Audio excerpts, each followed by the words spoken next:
Hey guys, this is Tattoo Tony, and we're about to explore the famous Palace Theater in Gary, Indiana. The apartment building that I put up before this was actually attached to this building, and so any case, this theater I believe originally seated probably around 2,000 people. It was a very large theater.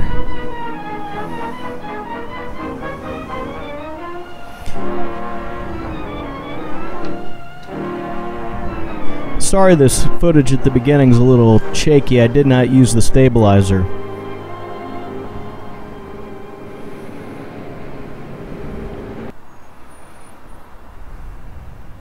This theater opened in 1925, and it was hailed as a civic jewel of Gary. It had live stage shows and vaudeville acts, and it could entertain up to, I guess, 3,000 guests on multiple. They sat on multiple levels. It was luxurious, ornate, and brought some class to Gary.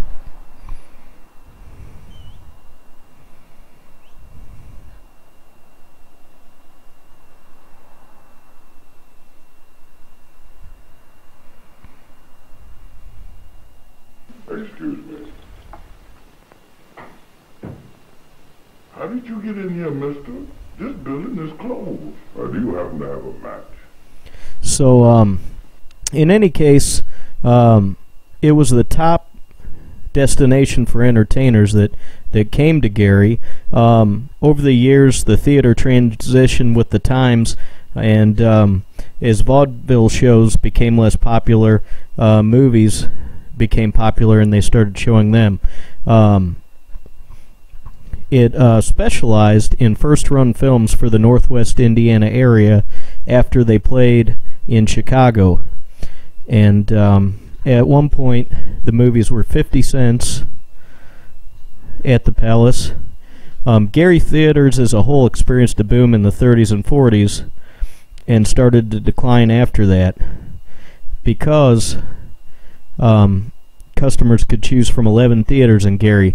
By the way, this is a little bit, there's some screen noise because I adjusted it so that you could see. It was very dark in here and it's a very large space. It's not like this through the whole video, so just bear with this, but it does allow you to see. When domestic steel in Gary experienced decline, violence in downtown Gary escalated as unemployment increased, and the Palace Theater was centrally located in the depressed area and bore the brunt of those who turned to desperate acts. Repeated attacks and muggings were reported in and around the theater all through the 60s. Crime steadily increased. Eventually the area became so dangerous that citizens wouldn't even go on Broadway at night. And on April 14th in 1968, festivities at this theater came to a halt when a Roosevelt High School 10th grader, Aldred Black, was killed after a movie. 400 spectators watched as the 15-year-old youth was stabbed to death in a crowded lobby after a showing of the movie Bonnie and Clyde. The death of the teenager was the final straw for the citizens of Gary. If it wasn't before, the Palace Theater was now becoming a radioactive issue. Despite regular police presence, violent incidents continued to occur on the premises. For the next 4 years, it struggled to draw crowds.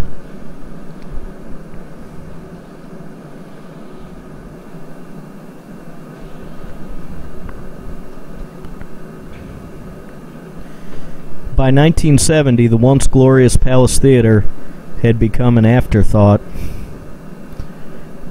It no longer featured traveling acts or vaudeville shows. It was no longer a place to take a date or a place where a parent might catch a matinee show. Now the only time citizens would read about the theater was when a crime was reported in the paper.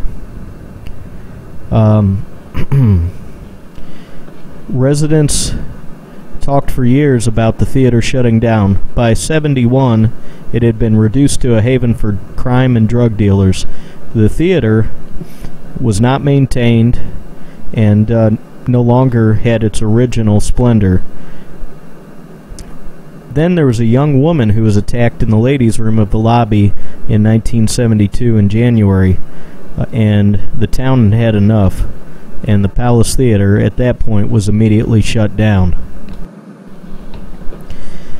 In 1975, the Palace reopened as the Star Palace Theater, and local businessman Carl Williams led a group of investors to try and resurrect the landmark.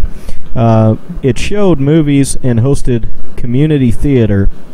Williams leased storefront space on the first floor to tenants. And by the way, the next video I'll probably show you those storefront spaces. We did go in and film that a little bit. Soon the entire building was alive again. The rebirth was short-lived when the first floor store owners complained that Williams neglected to turn on the building's heat. The tenants chipped in $150 a week to pay for oil for the furnace. The plan fell apart when water service to the building was shut off for past due bills. The tenants left and the theater was closed again.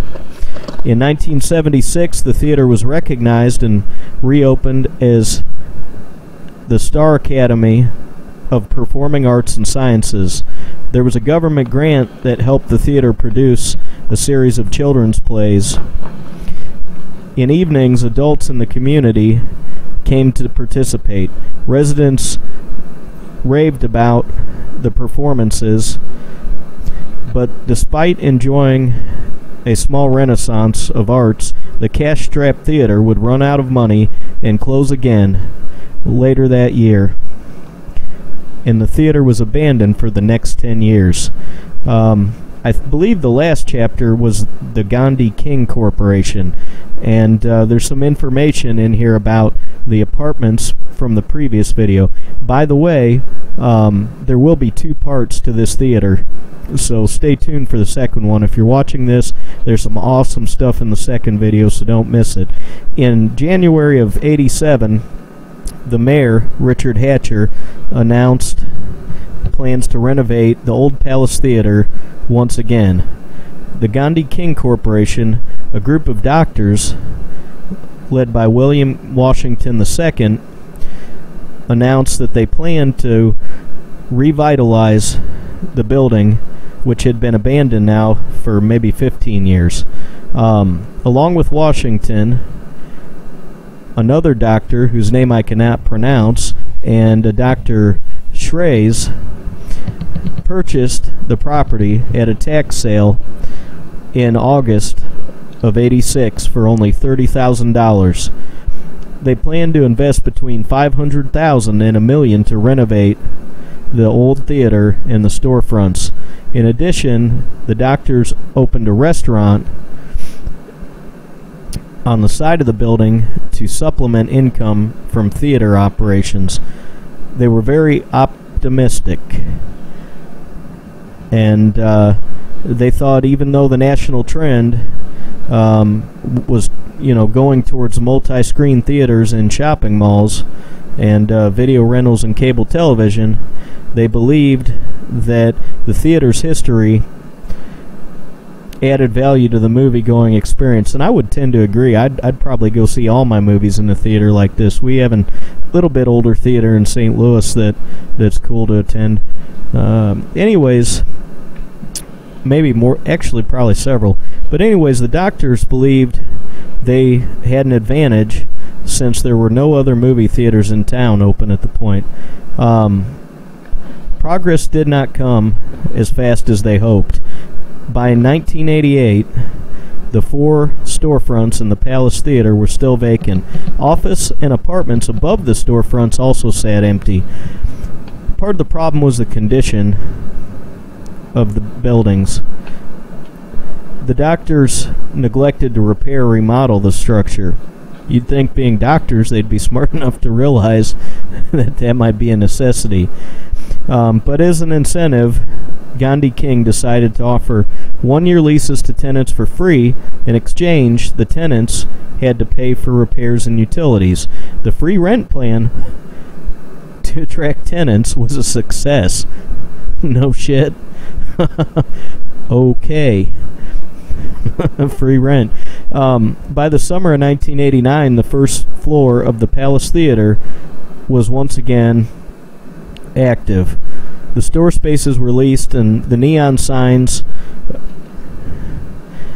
of a new 148-seat restaurant named Colors glowed through the day. The full menu restaurant was open for breakfast and lunch and was open 7 days a week. The novelty of a sit-down restaurant quickly wore off, though, as crime continued to permeate the downtown area in the late 80s. After several months, the restaurant closed its doors, despite operating rent-free. The doctors never finished the restoration of the theater, and when the businesses left, they abandoned the project.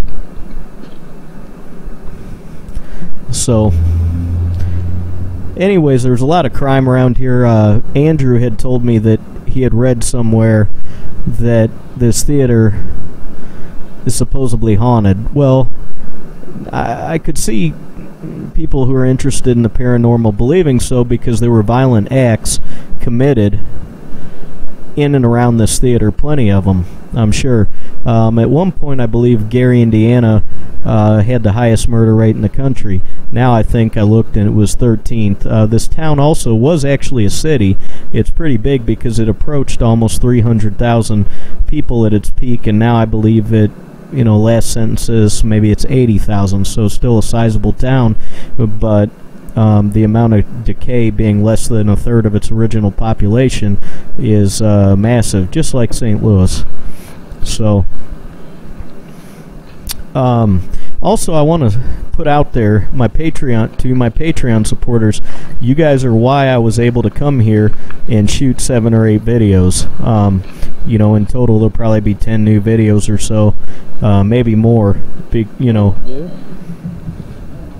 I'm trying to get this out. What's up?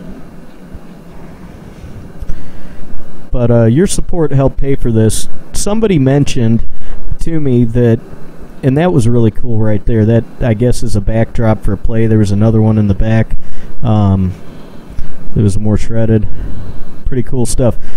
I don't know why you'd vandalize the front of it. Whatever. So, somebody asked me if I could start putting a PayPal link out so people could donate. I found a ton more places that are, within, reasonable distance that me and Andrew could go to and make a bunch more films pretty easily. But, I've, at this point in my life, I've got to make this stuff pay for itself. I'm not making a profit, but I need it to pay for itself. We went on this trip on the cheap, stayed in the cheapest place we could, drove, ate cheap food, didn't spend money really on anything but gas. And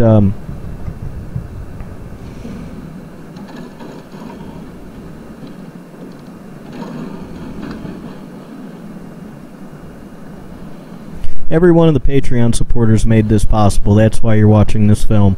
Also, I get a little bit from ad revenue. It's not much.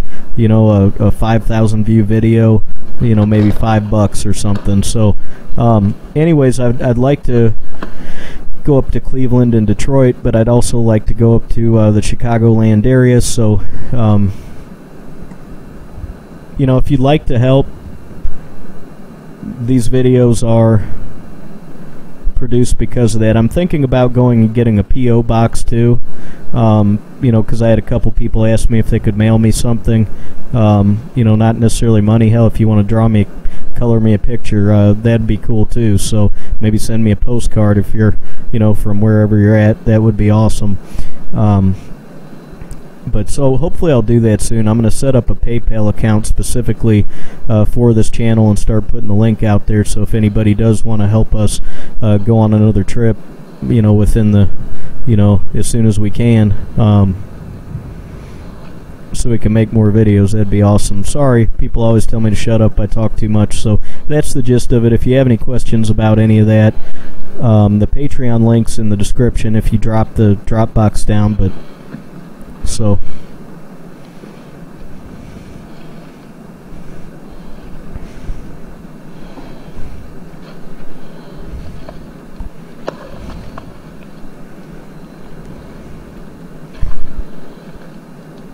overall, though, if you want to visit Gary, Indiana, daytime downtown and look at any of this stuff, I wouldn't be afraid to. It wasn't, I didn't get a real bad vibe. It wasn't, I think it's pretty safe to visit most places. Maybe nighttime might be a different story, but broad daylight, it was fine.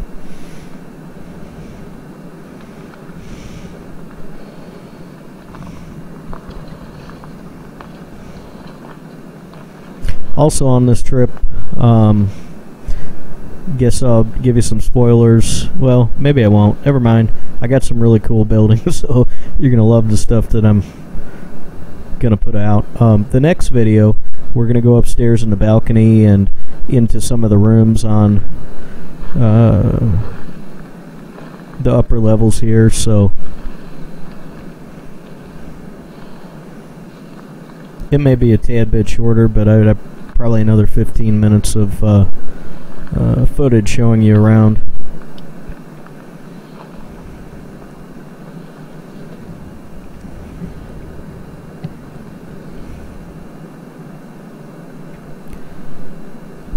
That you may not be able to see, but that was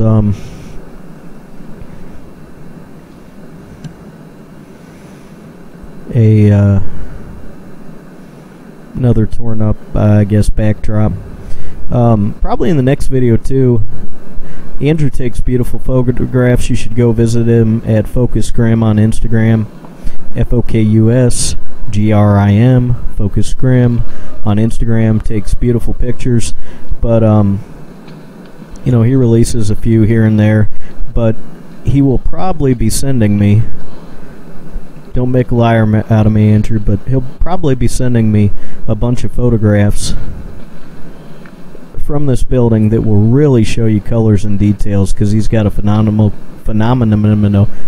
camera, and he's a great photographer, and he will send me some photos, and I will show them to you during the next video so you can really get a fantastic look. But that floor, I don't know if you guys saw the hole in it. It was really mushy, and I was afraid I was going to fall to the through underneath to the access area underneath the stage. In fact, I was pretty sure I was going to fall through. It was pretty dang soft.